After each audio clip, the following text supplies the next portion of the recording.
Hello, I am Kajal and I am a team member from Rockstarinfosec Information Security team, and we are contracted by Cloud Code Technologies to reevaluate and research about the data breach.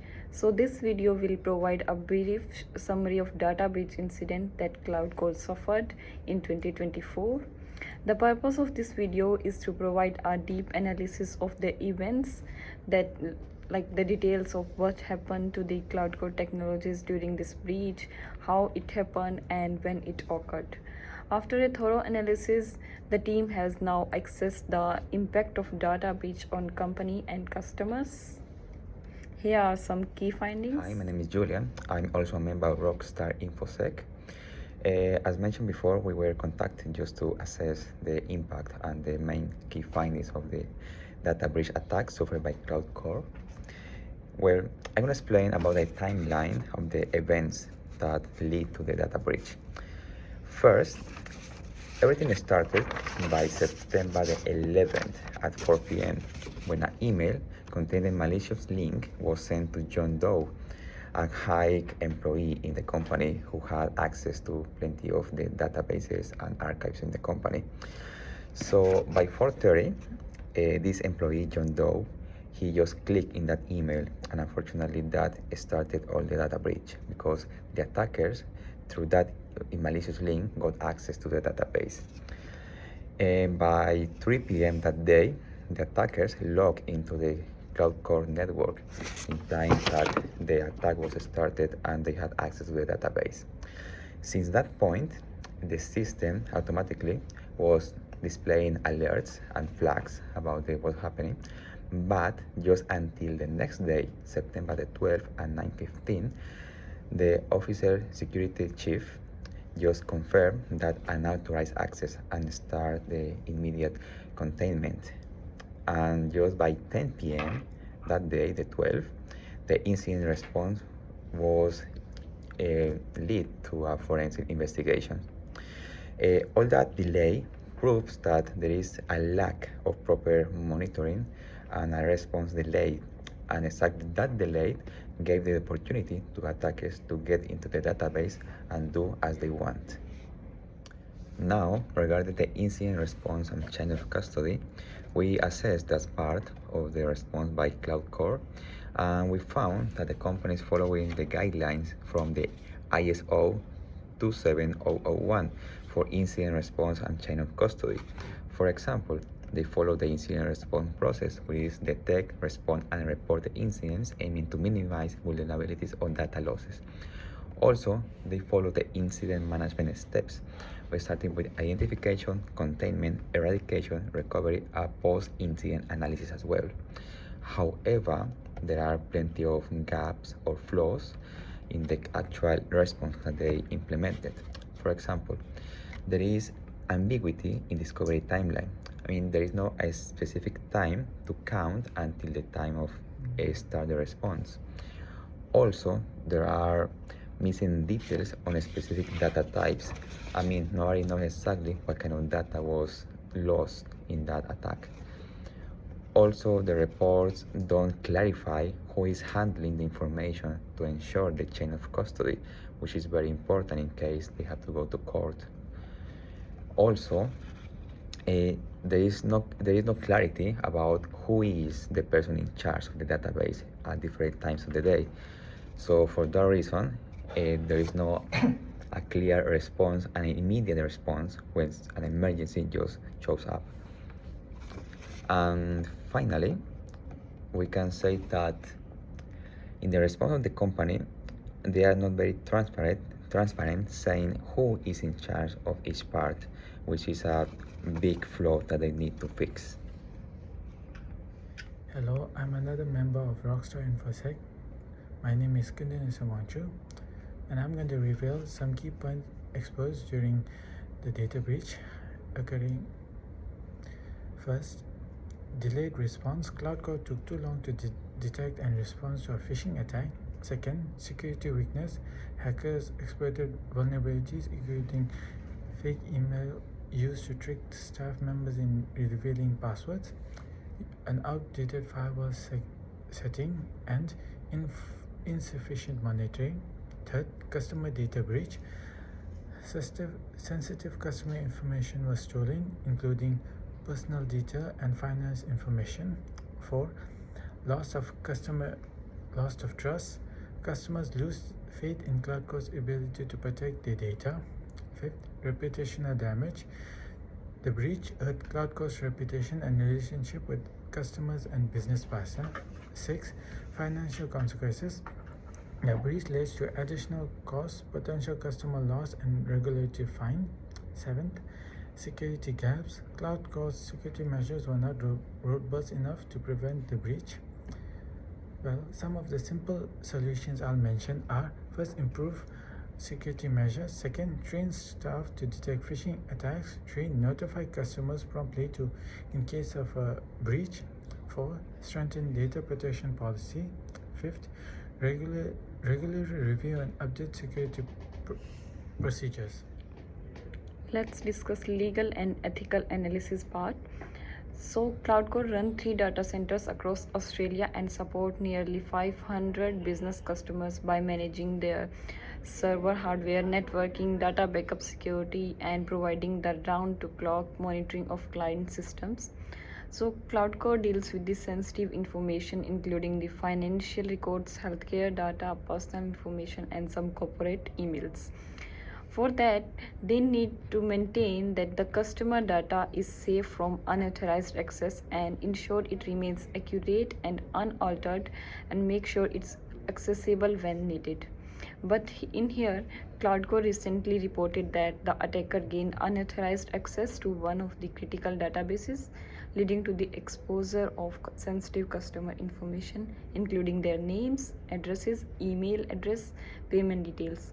This incident highlights a failure to uphold the key principles of data protection, specifically confidentiality and integrity, which are central to both their ISMS and ISO 27001 framework, that is an international standard that holds the integrity, confidentiality, and availability of data. Further, as due to these violations, the data breach here shows the credit card information is also leaked. That means a violation of PCI DSS framework, that holds the payment details and deals with the all financial data related to the customers.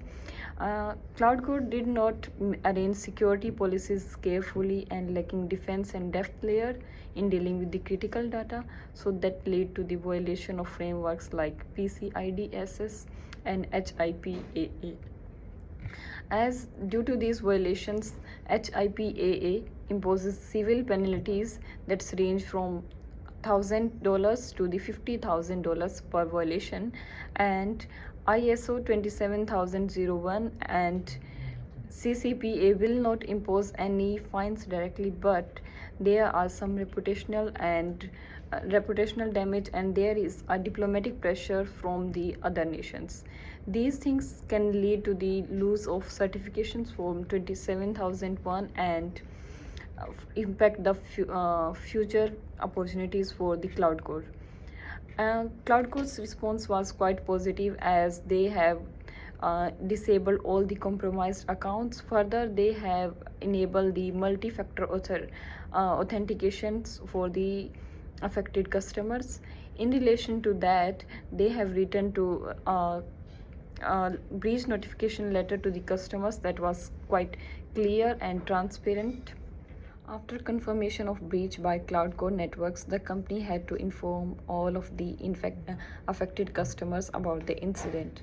For that, Cloudcore Networks sent a breach notification letter to all affected individuals that their sensitive data was compromised in relation to the security breach, because public relations play an important role in companies' reputation, so they have to deal with this very carefully.